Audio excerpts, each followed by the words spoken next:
There, we started. All right, we're started. Okay. So thank you for joining us on week 6 of the Make Guitar podcast. Might be 7. Thank you for joining us for week 7 of the Make Guitar podcast. Today we're going to talk about the things that we're going to talk about the mods that really make a difference in your guitar customization. There's a lot of things you can do, and a lot of them will cost you money, but they won't really make a difference in the playability or the tone of your guitar. So how does that sound? We'll talk about the things that people often spend money on when customizing their guitar, and then kind of weigh whether or not they make a difference. Yeah, sounds pretty good. I feel like we've made, well, maybe I should speak for myself. I feel like I've made a lot of these mistakes, and hopefully I've done it so you don't have to. Yeah, well, that's the point. You know, Forums have been great for me personally in not making those kinds of mistakes. I bought a really cheap guitar from Epiphone, actually from Guitar Center, but it's a cheap Epiphone guitar. It was the Guitar Smith. What was that game called? Yeah, it's a Rocksmith was the name of the game, and there were certain editions that came with an Epiphone Les Paul Jr. style guitar, and it was the cheapest guitar that Epiphone could produce. And I bought one at Guitar Center for, it was probably like $110 or something like that. This is a few years ago, and it played pretty well. I really, had no complaints about it. I've played your Les Paul Jr. I think it plays great. Yeah, It plays surprisingly good for the $100 guitar. Yeah, I mean, when you played it, it had a couple mods to it, but nothing that you would notice by looking at it. Well, what were I replaced the bridge. It wasn't an expensive bridge, but I got a bridge from Guitar Fetish that was maybe $15 or something like that, and I replaced the tuning keys, and I replaced the pickup. And that's it. I didn't do anything else to the guitar, and it's great. It sounds awesome. It has a great tone to it. It's got great action, sustains. I didn't have to do any fretwork to it. Yeah, I played it. I thought it played great. Yeah, and a lot of that is the luck of the draw. I just I got a good one. I mean, Yeah. I played it at the store before I purchased it, but Oh, good call. Smart. a lot of people aren't doing that these days. If you buy on Reverb, you're buying a guitar that it's like it might have some high frets, or it might have Yeah. it might need I some. got a couple guitars on Reverb that were kind of like, I don't know, like they were good, but they were like the frets were kind of worn more than you could tell from the pictures. I got this other Carvin, and actually the bridge was actually damaged, and I swear they didn't really mention it in the description. It wasn't clear. Like they had a photo, but you really couldn't see the damage on the bridge. It's hard to describe, but it had there's these little kind of claws that hold the ball end of the string, and they were actually like, it was like one side would be broken off, so it just, like you couldn't actually attach the string. So it was actually non-functional, right? Luckily, like I had a replacement bridge. Like I just had one, the same exact bridge, so I could just drop in the new bridge that I had. So I didn't complain because I kind of got a deal on it, but because I got it for like $250. So like, like I didn't want to complain because the shipping back and forth and the headache of complaining, Yeah. but I feel like I could have argued with them because it really wasn't stated that the thing was broken, Yeah, and if you didn't have that little claw, it's a proprietary Carvin part, right? Or whoever makes the bridge. So yeah, it was a killer. Yeah, yeah, you could have bought a replacement, but it would have been really hard to get and actually very hard to install that part. Mm. But I happen to have that same bridge, so I just dropped my bridge on it and everything worked, and it actually plays pretty good. So like I was like, I'm not gonna let this keep me up at night. I kind of wondered like about your Les Paul Jr. Did you said you replaced the bridge, and then I'm wondering like, did I play it with the replacement bridge? How long ago did you do that? I did that. Um, I'd probably had it for a few weeks before I started messing around with it. I mean, there was nothing terribly wrong with it, but like I just, I was looking at forums and people were like, "Oh, this guitar is great if you replace the bridge with a heavier mass bridge and replace the tuners because they are like, I mean, you've probably seen those super cheap Epiphone tuners that they're Yeah, on other import guitars. They're not even labeled Epiphone. yeah, So I was happy to spend another, $15 or whatever on the set of Guitar Fetish tuners. yeah, And I had kind of always planned to put the GFS humbucker size P90 in it because it was routed for humbucker, and it came with a humbucker that was, it made sound. It wasn't noisy. They put a humbucker in there because you were going to be using it with a computer game, so they wanted it to be as noiseless as possible. I just wanted it to, have more mojo, yeah. Actually, as a platform, that guitar is kind of actually amazing because like for $100, it's just got a humbucker. It's like just a slab body, so there's not like a lot to go wrong. hmm And then in the humbucker realm, there's a lot to choose from. right, So, plus it doesn't have any goofy bridge. Like it's just got one of those lightning bar like wraparounds. right, yeah. So Here, I'll just. it's easy to repair, easy to replace. Um, those bridges, I think they sound really good. So there's like a lot you can do with that. It's kind of like a platform, like for easy mods. Mhm. And then that guitar in particular, like that guitar that you got, maybe other versions don't play as well, but that one plays dynamite. Like I played it and I was like, this guitar plays great and it sounds really solid. Like the strings ring really good, they don't sound kind of like tinny or hollow. Yeah, the guitar is really resonant. Yeah, It's light in weight, and yeah, yeah. I think it's more than just that I got lucky because I got a like $125 Epiphone SG for my brother, and it also played pretty good. Yeah. So I kind of suspect that they make enough of those guitars where the factory's kind of tuned up. You know what I mean? So they're yeah, producing like a well-made guitar for having gone through the practice of it so many times. You know what I mean? Right? They're making a lot of those, and so they just got the process down.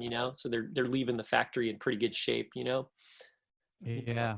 It's the problem with it is it spoils you for other guitars. It's like if you buy like a slightly more expensive guitar by Gretsch or something, or even Epiphone. I bought a um,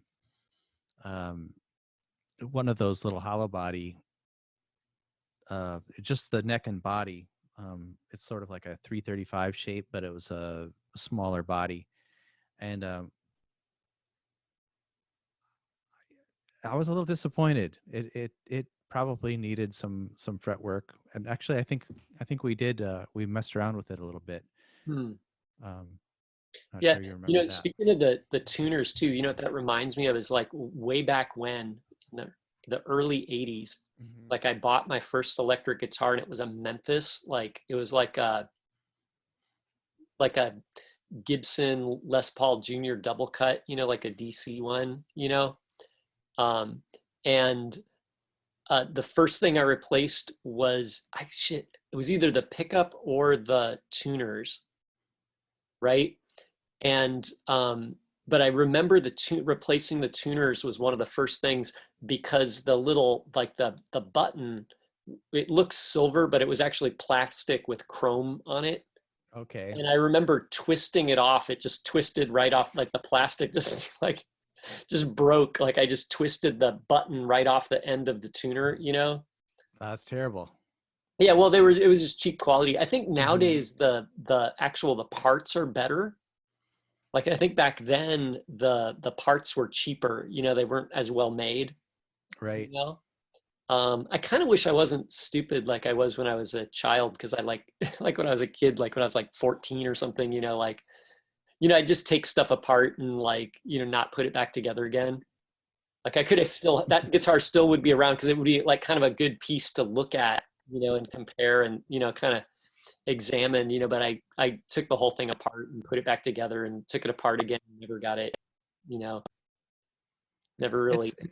It's formative. You know, you got to do Yeah, stuff like that. Like that's why we're sitting here, is because we are the learning. guys that tinker with guitars. We don't just like buy a guitar and play it.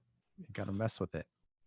Yeah, yeah, yeah, you got to mess with it. You can't not mess with it, you know. Yeah, I not everybody should mess with their guitar. Some people are just, you know, they'll play a guitar like it is.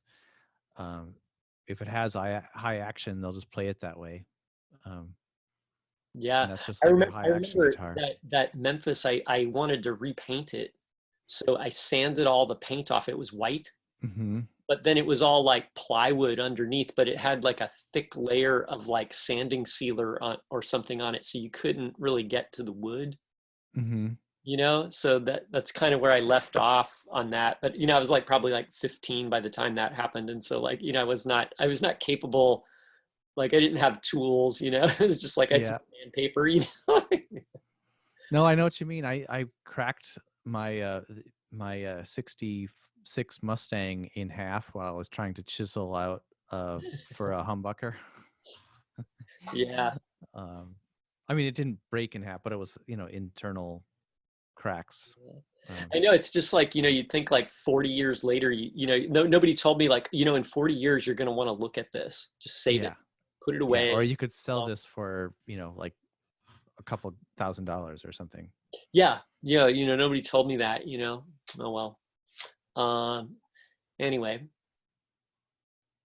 So, oh yeah. So, hey, let's talk pedals for a minute. Oh, sure. I'm making some progress on this trem shifter right here. It looks Um, great.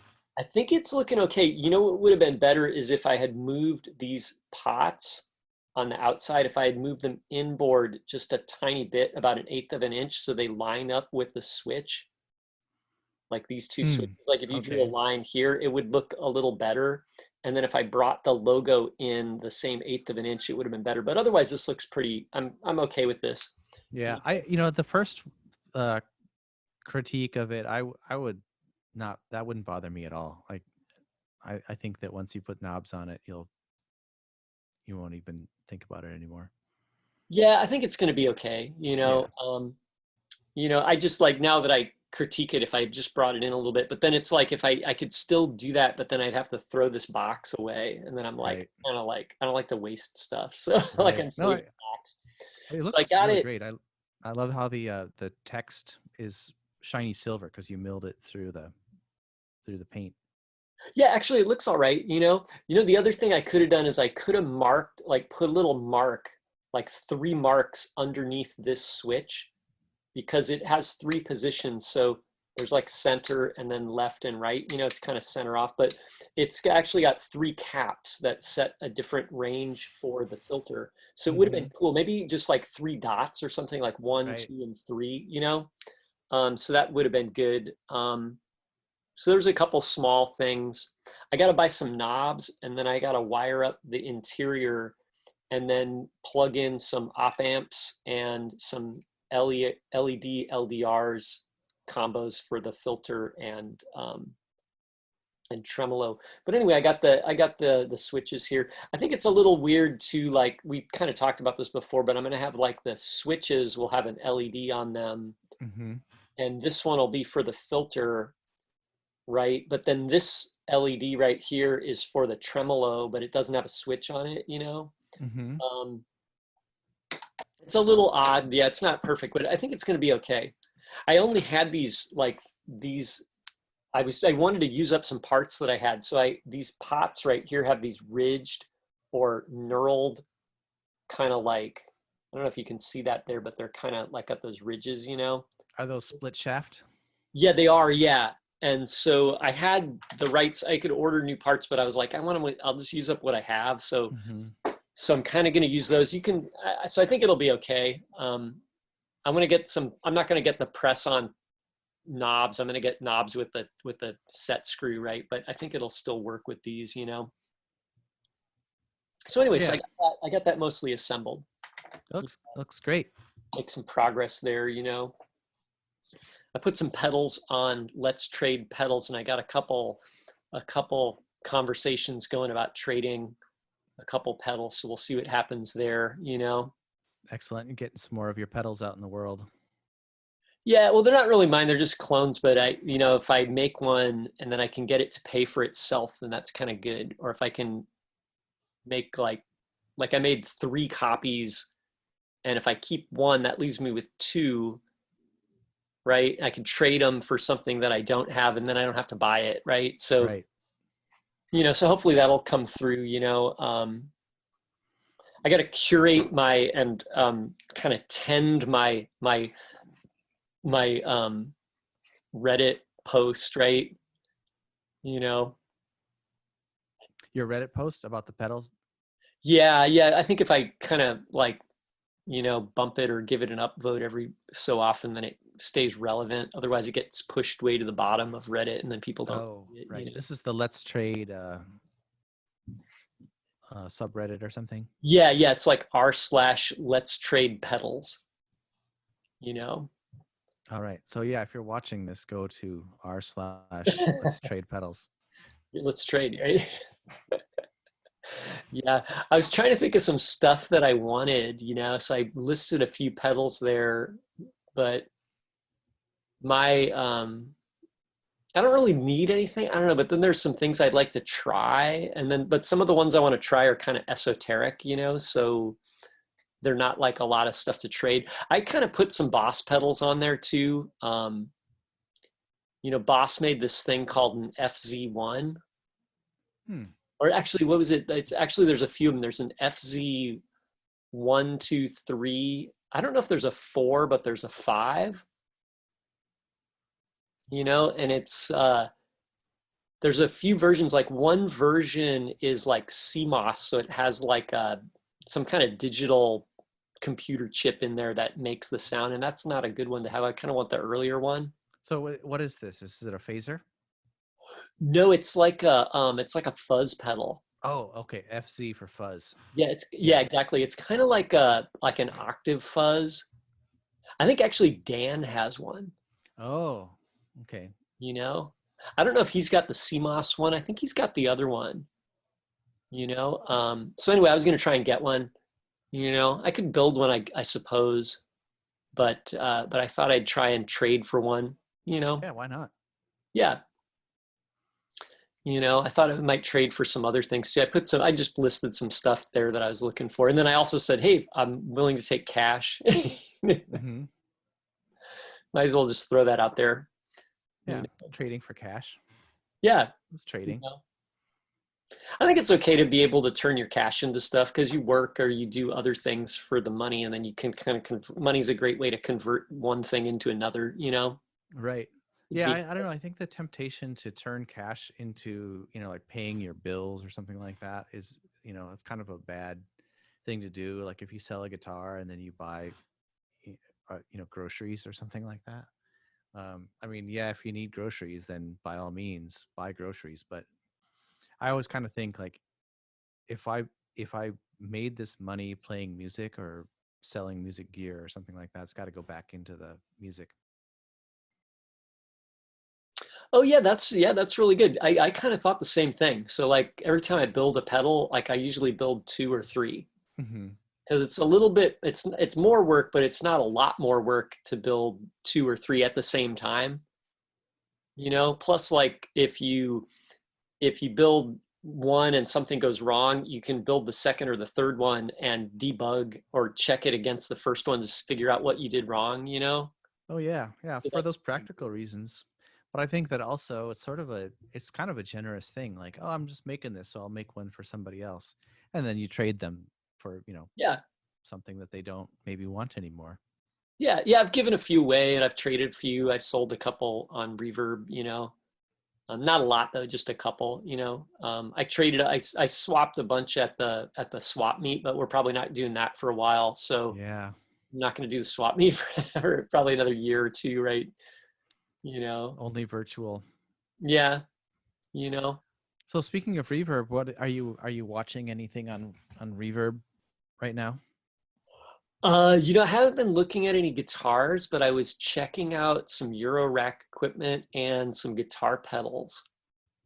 So I was looking at the Idiot Box Effect. We talked about that before. So I was looking at some of those, trying to see if I could see one at a cheap price.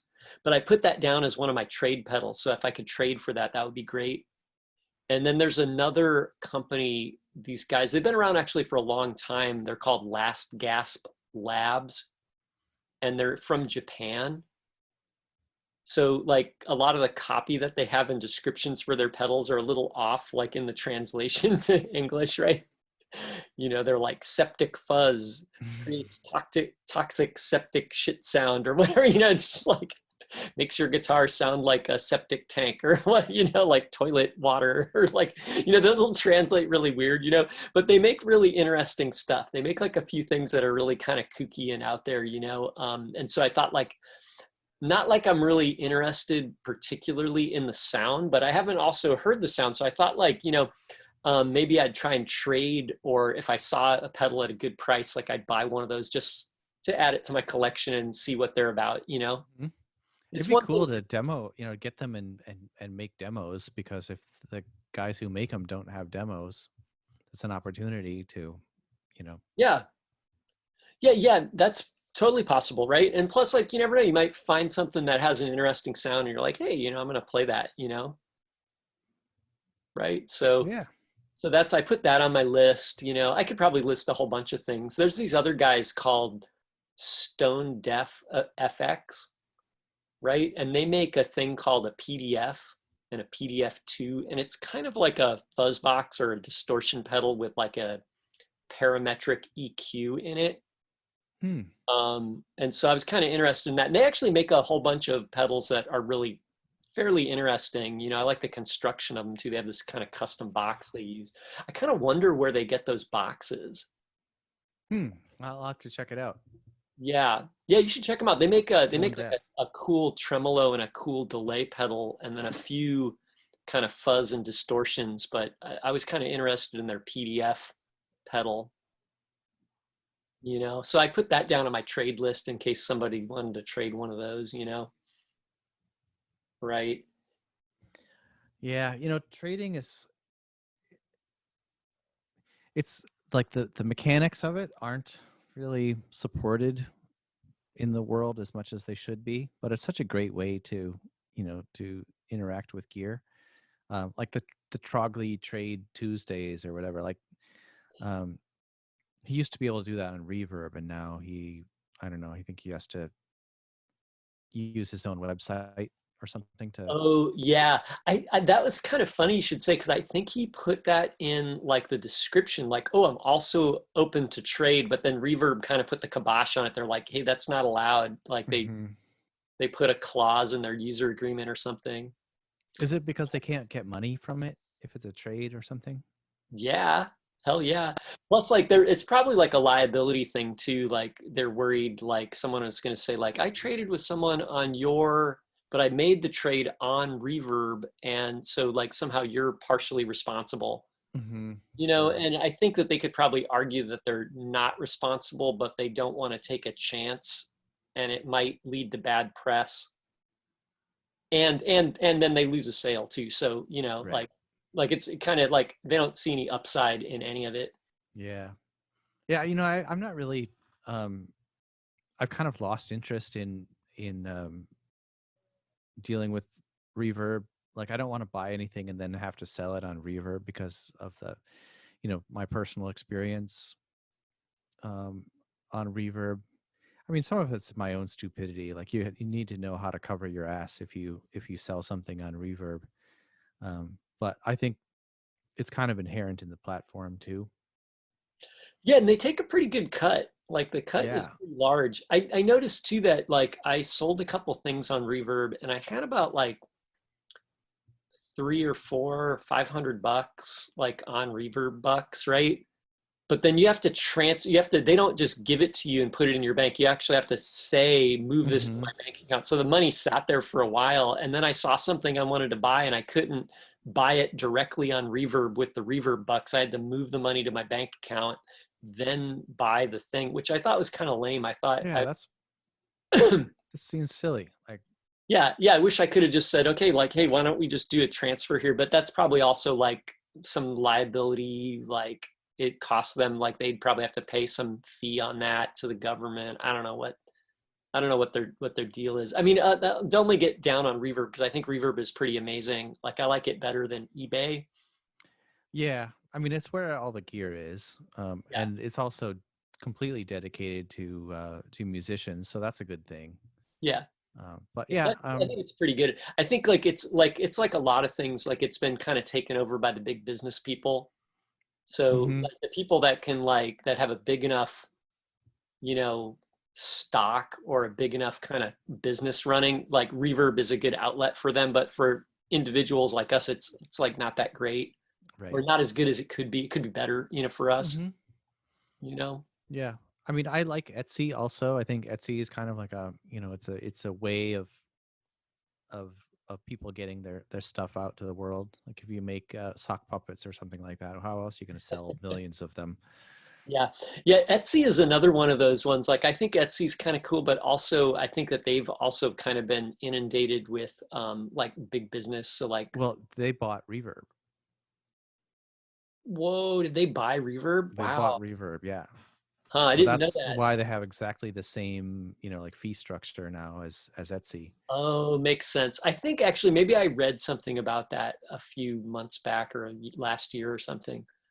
But I read something where they were saying Etsy like has been kind of taken over, like, you know, so there's like you see a lot of things that look kind of like crafty, but they're really just like made in China and mass produced. Oh, Selling them on Etsy as the, you know, crafty T-shirts or you know. yeah. Well, no matter what it is, somebody's going to, pervert it, or somebody's going to capitalize on it in the worst way. Well, the Um, capitalists are going to capitalize. exactly. Yeah, Yeah. yeah. Hey, well, as long as we're talking about trade, so I got this Mad Bean 0 point mini. It's like a delay with modulation, tone control, and a couple switches there. I got this like, so anybody watching this, right? This is the like a mini super hard on Zebek super hard on clone. I got this, I got this purple sparkle, purple knobs, uh, ICBM. So it's a Big Muff, but the IC version of the Big Muff, not the transistor version. Oh, you should post that on Instagram. Really? Okay. Yeah.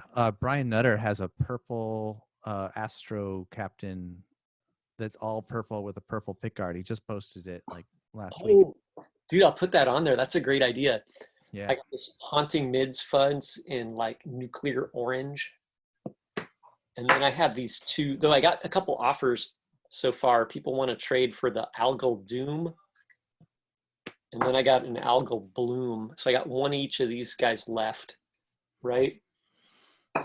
So anyway, so we'll see what happens. And then I got a couple other pedals too. I think I got to go through the collection. I think there's a few more I can cull, you know. Excellent. So open to trades. Yeah. Oh, we should publish this episode soon, so like that you still have that stuff to trade when that comes up. Yeah, Um, we'll but see. um, Sometimes it sits there for months. So you oh know. yeah, yeah, yeah. So if you're watching this and you want to trade for those pedals, get in touch right away, because who knows how long those things will stick around. Yeah, they're beating a path to my door. Over a You long know what I'm period of gonna time, do is maybe.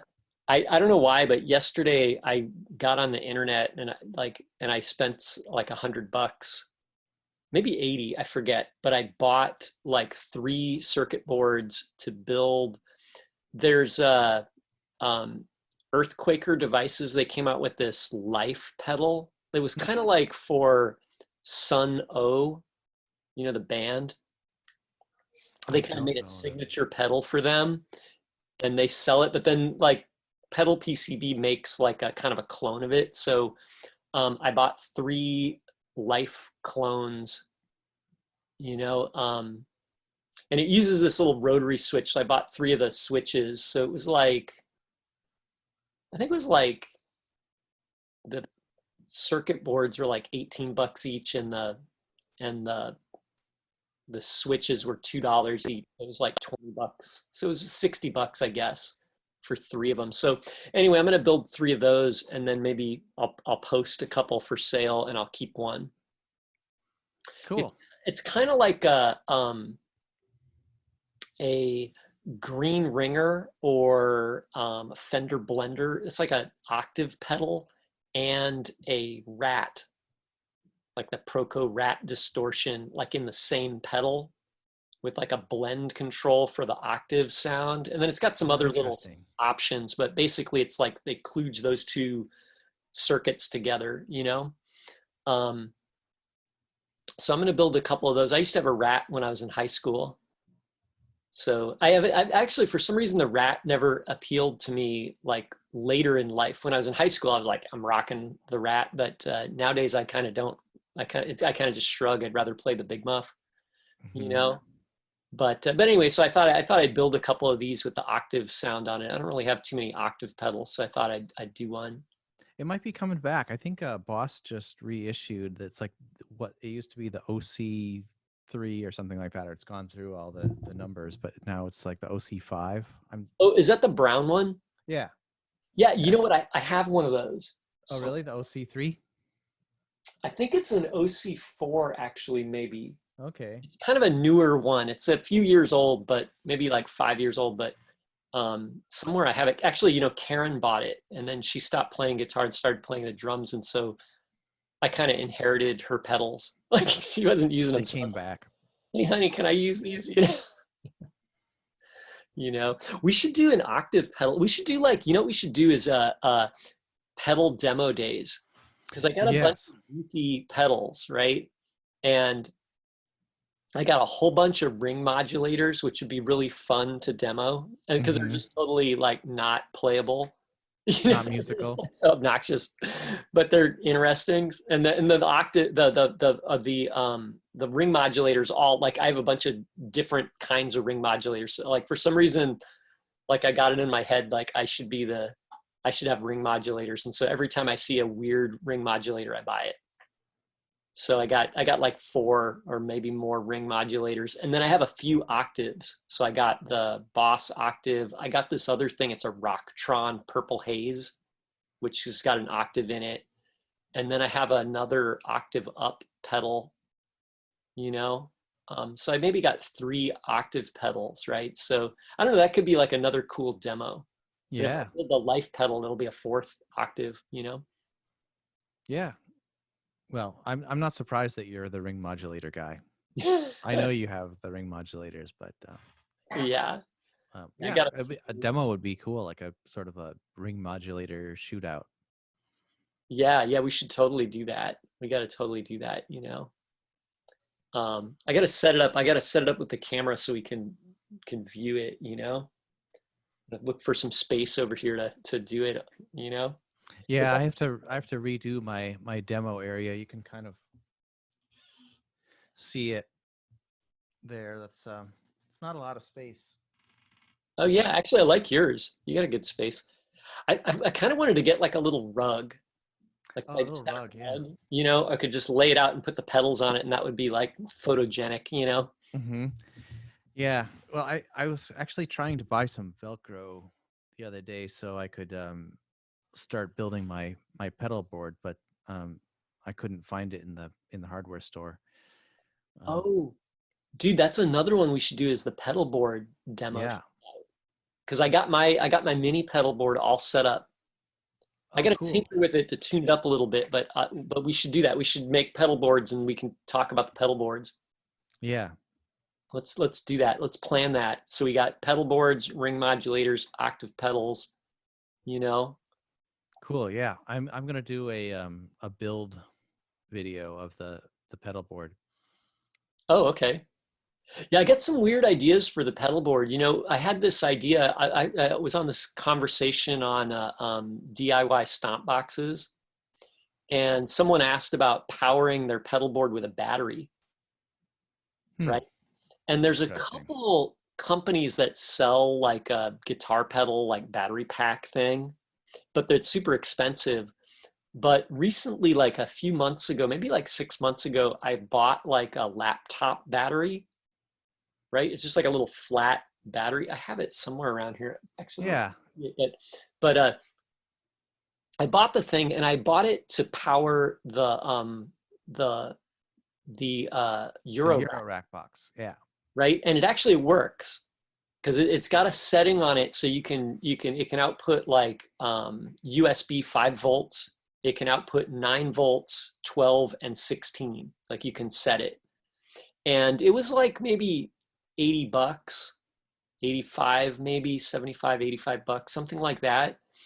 And it works really good. Like it totally powers the Euro rack. But what I realized is I have one of those pedal train pedal boards, like the aluminum one, Hmm. and it would fit right underneath the pedal train, and you could put it in the 9 volt mode and probably power your entire pedal board with That it. would be great. It's like for people who busk, I think that would be invaluable.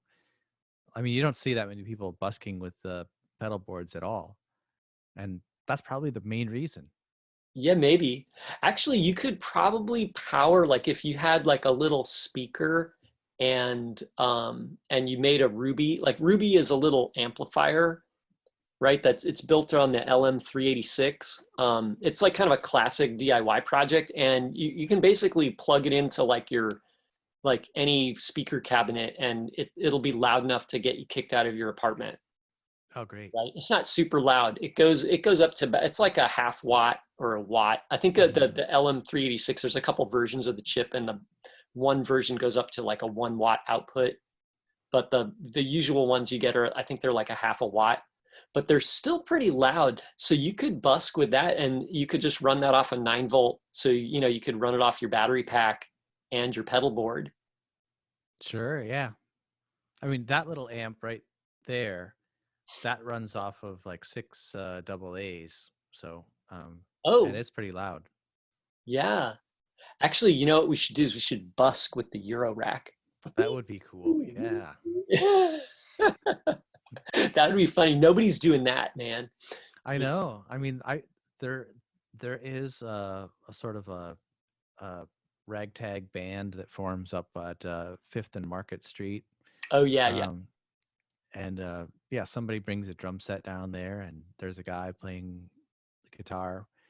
And I think they just meet down there, like they don't practice anywhere else.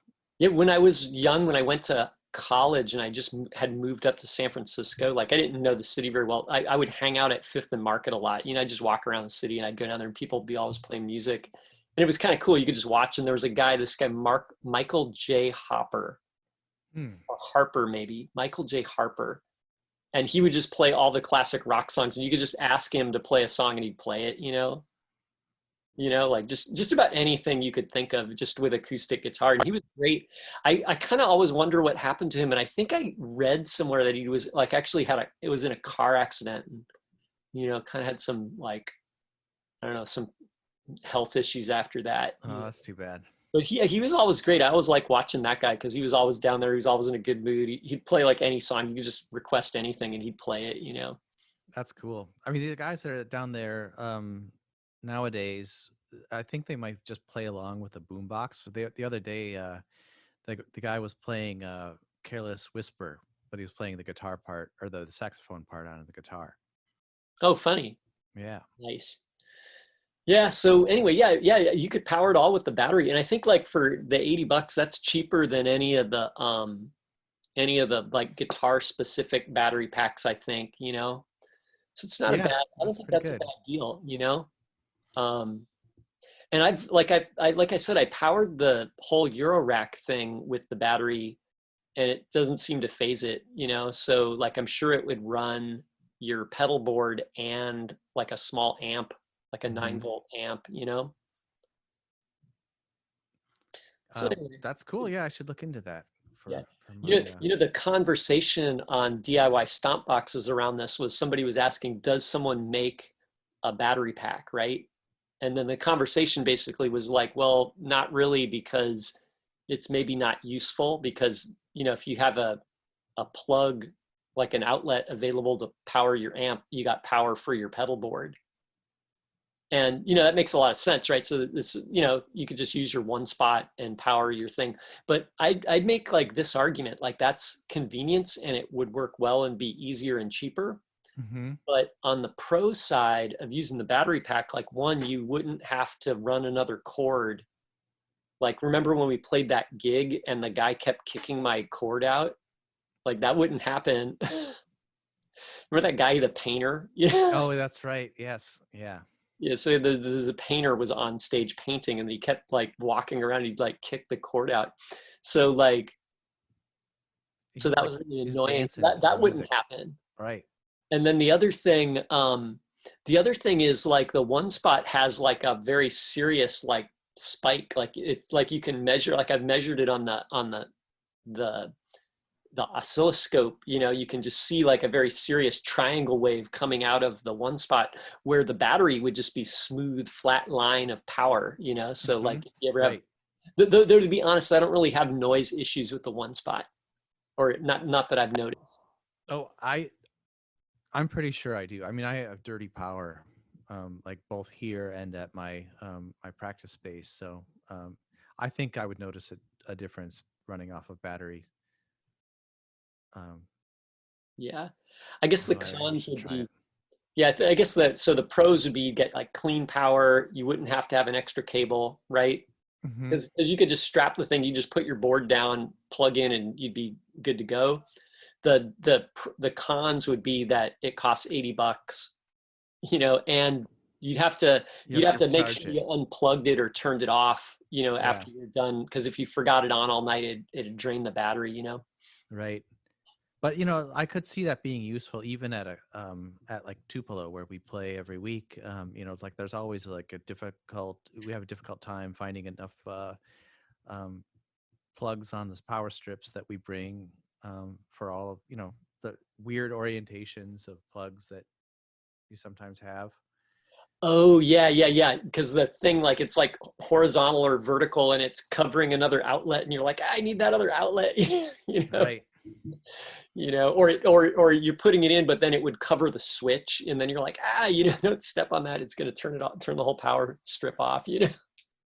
Yeah. Yeah. Or they, like the plug, um, the cord is going to cover up a bunch of the plug. Well, yeah, you get the idea. But yeah, Yeah, yeah, yeah, yeah. It I can be think that would be pretty useful. annoying. So Yeah. should this be our subject, or should we talk about other mods that one might make to your guitar as well? Oh yeah, for sure. Yeah. What other mods? I think, like, you know, like we were talking about the Junior, right? The Hmm. Epiphone, right? And I think like the mods for that were perfect. Like, you know, the bridge, especially on that guitar, like the bridge mod is an easy one. Hmm. You know, maybe not wholly necessary.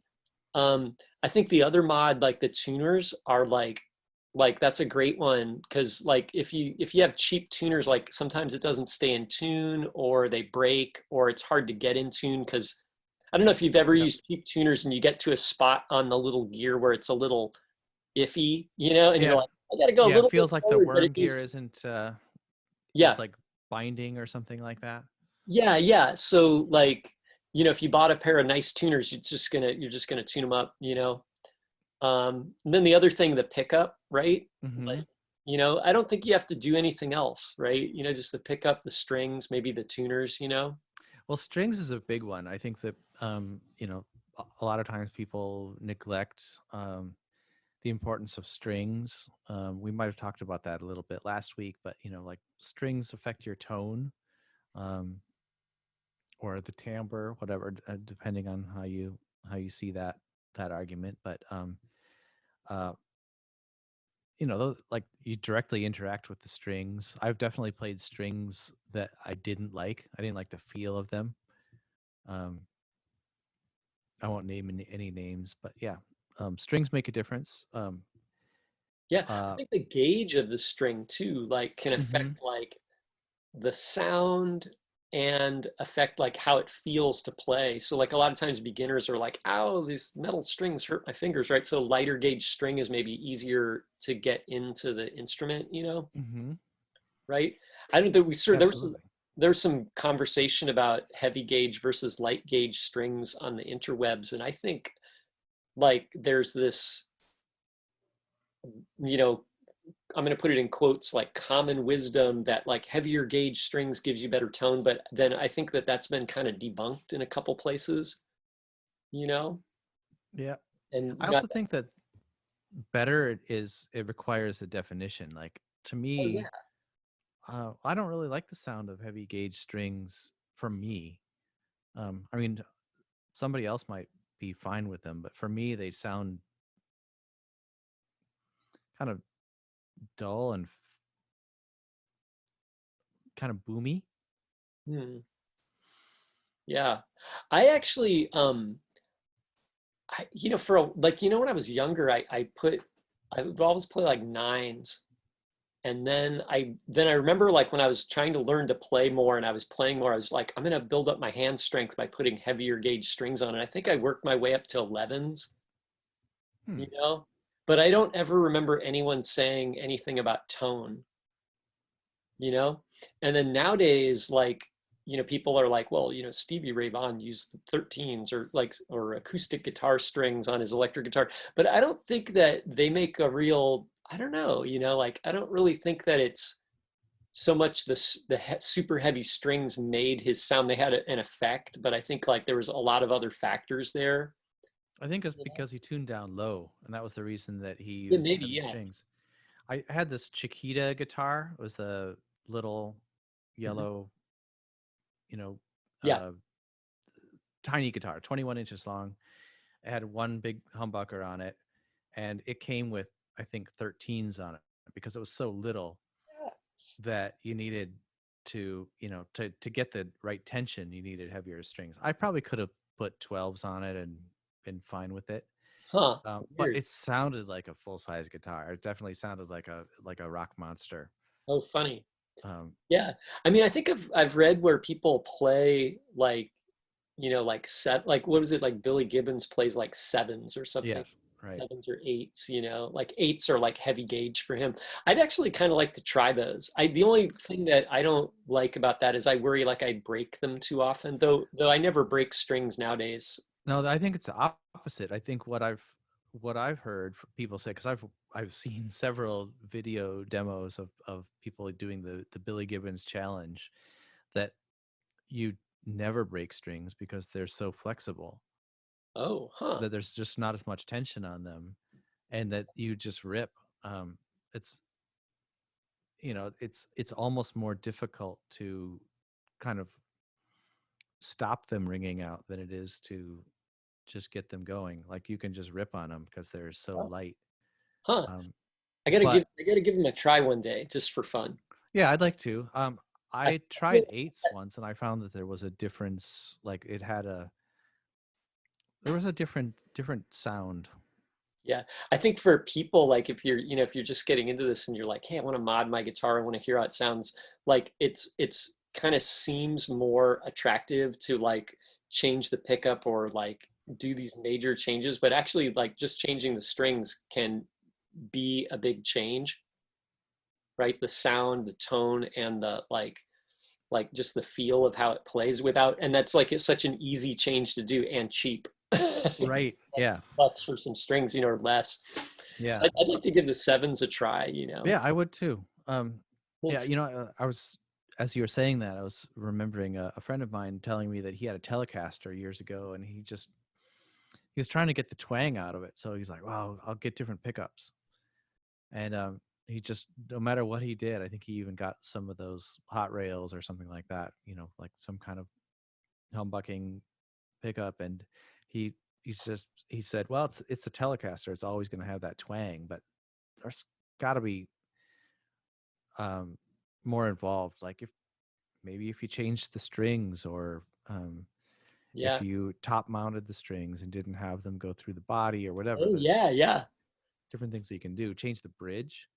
Yeah, Um, people do that thing with the telly if they have the three-piece bridge with the little brass bar, they wrap the string around it. I've never done that, but oh, interesting. that's kind of a weird thing that people will do. Right. Yeah, and it varies if like if you have a Les Paul, you can top wrap your Yeah, tailpiece, and that makes a big difference. I mean, like um, Jimmy Page. yeah.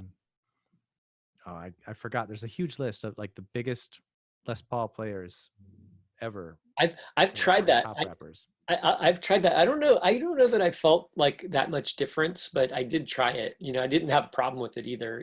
I don't know that it like where I was like, oh, this is such a change though. Yeah, but it's something that you can do, and it's Yeah. cheap. And if it, I mean, if you felt like there was less tension, um, that would be a You plus know where, for a you lot know of where people. I'd go for some real changes, as long as we're talking about strings, is I'd go in different kinds of strings. So you can get the diameter, right? Like the gauge, Hmm. right? And then you can get heavy gauge, light gauge. You can also get uh, heavy top and light or wait, like heavy bottom, light top. So you can get Right. like heavy low strings and a light gauge upper set. Like they make some sets that are broken up that way. So they'll Hmm. have like 9 to like 54 or something, right? Instead of like a 9 to 46, right? Yep. Um, or I've 10 tried to that. 46. Yeah, I think Hmm. those are cool. The other thing I would try is there's different kinds of strings. So you can get nickel. I haven't heard that Hmm. much difference in the nickel, but people say they sound a little warmer. They're less bright. And you can get flat wounds, or what actually one that I like is there's these half flat, or sometimes they call them ground wound. So Right. where the wound strings usually they kind of like a round wrapping. These are kind of like they're round, but then they're like sanded down so they're smoother, Hmm. you know? The flat wounds are usually like really heavy gauge. And I guess in the 50s, everything was flat wound. And a lot of flat wounds will come with a wound third string, Right. which sounds a lot different. And I think the thing about the flat wounds is they're really they sound really kind of dull. Like people use them in jazz, I guess, right? Hmm. Um, but I think the thing about the flat wounds is that I was talking with someone and they suggested that they're good for distortion.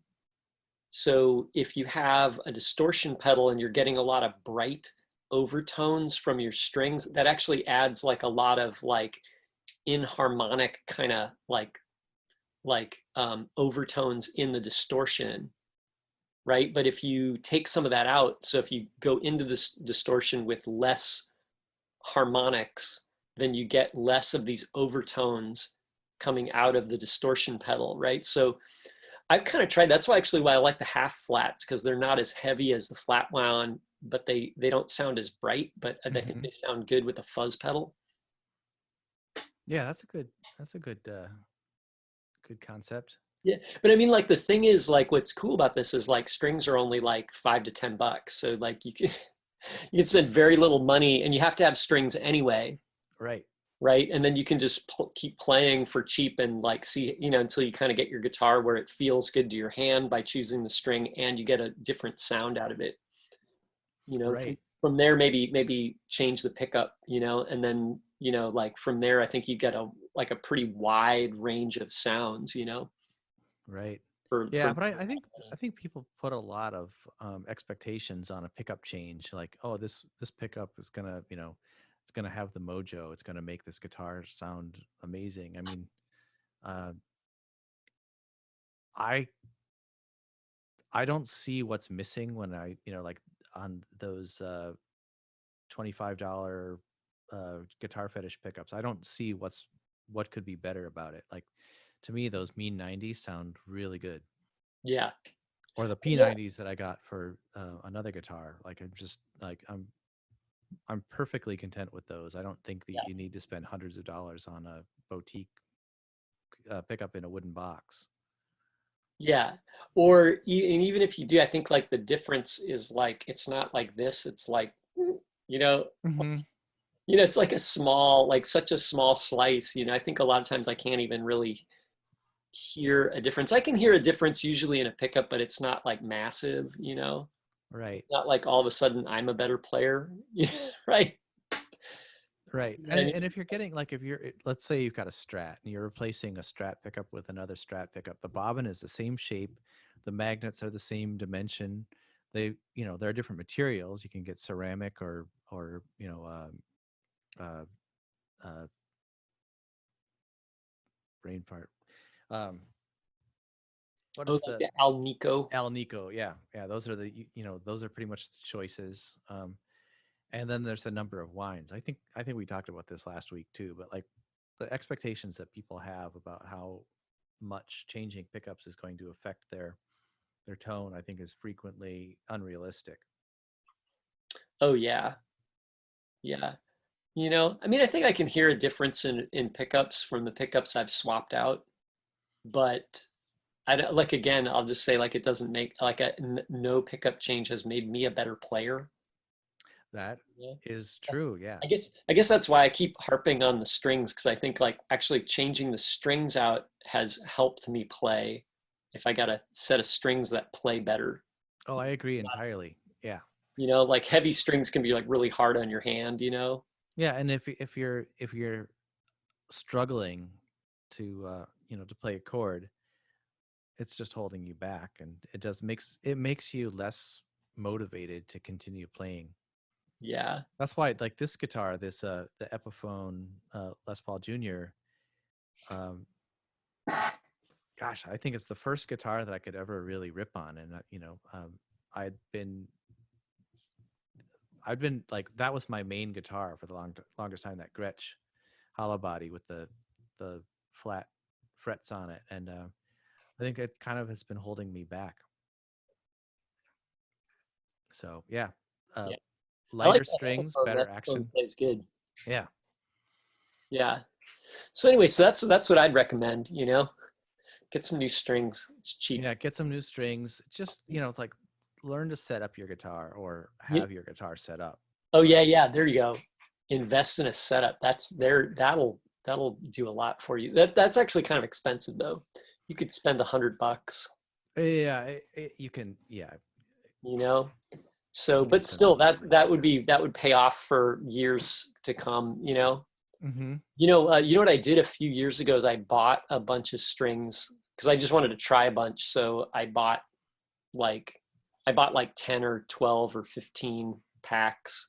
I bought a couple of each of several varieties, several gauges. Mm-hmm. And the bummer is I'm still working through those strings. I'm like, I haven't even used them all up yet. I should have bought fewer. But it was just like, well, I'll just buy like, 10 packs of strings. So I'm still working through those. I'm probably due for a string change, but nowadays I think when I was younger, like my guitars, the strings would get all grubby Mm-hmm. because I think I didn't wash my hands or like when you're a kid, your hands are all sweaty. So like Yeah. nowadays, like I'm kind of a little more fastidious. Like I wipe the guitar down, and it's like my hands are clean. And so like the strings, they last longer, like, and I just don't wear them out like I used to. Yeah, well, I think especially if you're playing through an amp, you don't really notice this difference in, like your strings can get a little old and it doesn't make a big difference in the sound that they make. Um, Yeah, I actually think I like it better when they don't have the super bright, sparkly thing. Everybody wants the sparkle, but I'm okay without it, as long as it just has a clear ring and I'm getting and everything's in tune. right. Yeah, I mean, your strings are dead when they don't stay in tune, and Yeah. the intonation is off, and usually you can kind of visually see it. But yeah, you can get that snap out of the amp usually. Um, I mean, I haven't changed the strings on my junior in quite a while, and it still um, does everything I want it to do. Yeah. Yeah, I think there you go. I'd go set up, I'd go strings, set up, maybe some cheap parts, tuners or Hmm. pickup, change, bridge maybe. The bridge, I'd caution people because depending on the guitar, like a new bridge can be a problem. So, for example, like if you got a telly and you swap the bridge out, or a Strat, like some of the versions of the guitar, there's a different width, like spacing for the bridge, Right. and that can be a problem. The and the same thing with the Les Pauls and the or the like the Gibsons and the Epiphones, like they sometimes have a slightly different spacing or the posts have a different diameter. Mm-hmm. And then that can be kind of problematic. You could run into some weird issues with that. Um, the the junior bridge with the lightning bar, whatever they call it, right? That's pretty much like a drop-in replacement for, and it's just like there's like no work to put that on. You just take it off and put it back, Yeah. Yeah, it's great. right? So that like if you got a bridge like that, swap the bridge out. If you got a more complicated bridge, I might caution about doing the bridge swap. Yeah. Well, a tune-o-matic and a stop bar has never been a problem for me. I've always found those are transferable. Yeah, I'm just worried because sometimes like um the spacing can be weird, or the diameter of the posts can be different. So if you got a different um stop bar, like the posts, either your new posts won't thread in, or the diameter of the top of the old post won't fit the bridge. Mm. Like I have a bridge like that on one of my guitars. Like it doesn't. It's kind of weird, maybe because it's not a Gibson or an Epiphone.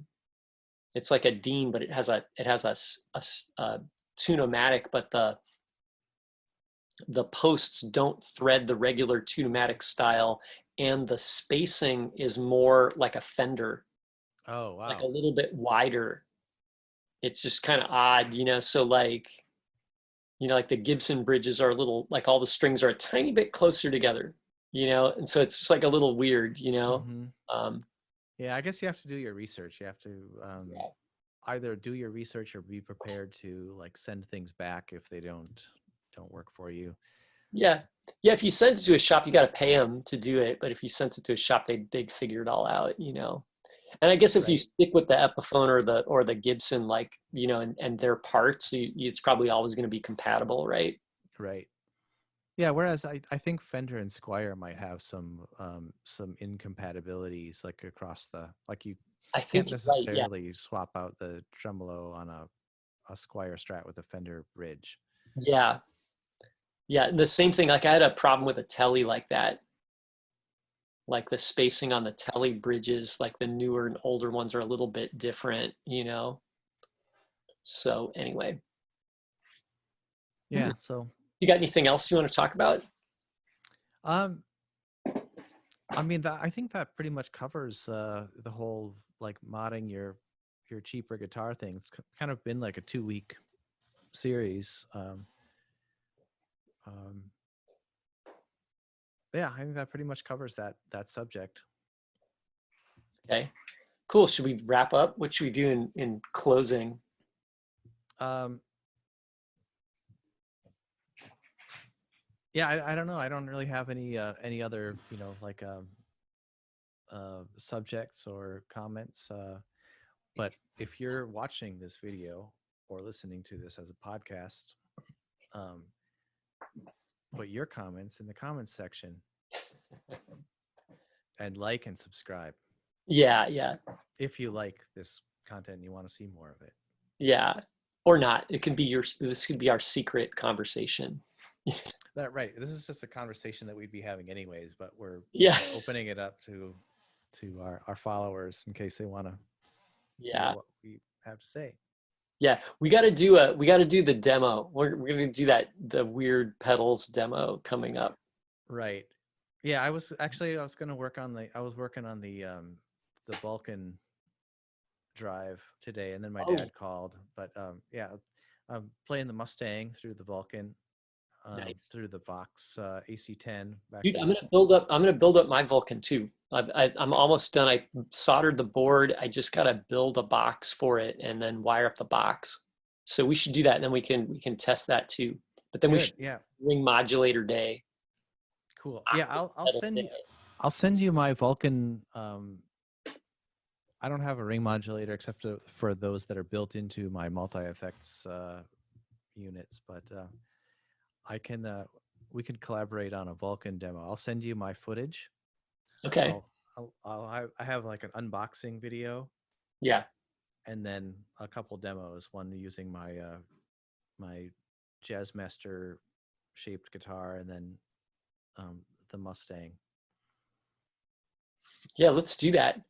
Yeah, maybe we could do a pickup day too, because I got a bunch of weird pickups. Yeah, That could be a weird thing to test out too. Maybe we'll talk about that later. Maybe that might yeah, need a little more thought. yeah, and it might be a little bit more work. I've got Yeah. some of those quick plug the apertures that you epoxy onto the back of your pickup so that you can use the quick plug system with your Yeah. pickup. So I'm going to do some video demos of that process, Yeah. and then I'll have like a whole hot swappable pick guard that I can throw on that yellow Strat Oh, that's cool. back there. I like that. I've really been interested in that quick plug thing. Like that, it's pretty cool. I think they did a good job on that. They really did. What I was thinking is like, for my pickup demo is I just have a bunch of guitars and they all have different pickups in them. So Hmm. it's usually what people want to do is they want to use the same guitar with a different pickup. I'm just going to play a different guitar, each one with a different pickup. Yeah, I think that's good. Yeah, I think I have a pretty good range. Like I got the Carbon, Hmm. they have a pickup, but it's got like 10 pole pieces instead of 6. And it's pretty hot Oh. pickup. And then I got this Guild and it has some DiMarzio super distortions in it. Hmm. And then I have those lace Illumitones, which are kind of interesting, Yeah. and then the mini humbucker, right? So I think I could dig up, and then I got something with a P90 in it. So um, all that stuff could it might be interesting to play each one of those through the amp, just see what it sounds like. Absolutely. I mean, you could even pair it with a pickup. I mean, sorry, a pedal. I was just gonna say with a ring modulator. Yes. Well, I think that my prediction is that some of those subtle differences between pickups will be lost on the ring modulator. That's your prediction. We don't know until we try it. That's right. We'll have to find out. We'll have to wait and see. Yeah. Okay, cool. Well, that will be coming up. We'll have to work on that. Yeah. Yeah. Okay. So don't hold your breath, but it is coming. Didn't want anybody to like faint while we're We trying. don't want anyone to get asphyxiated. Yeah. Okay, cool. Let's call that a wrap. All right.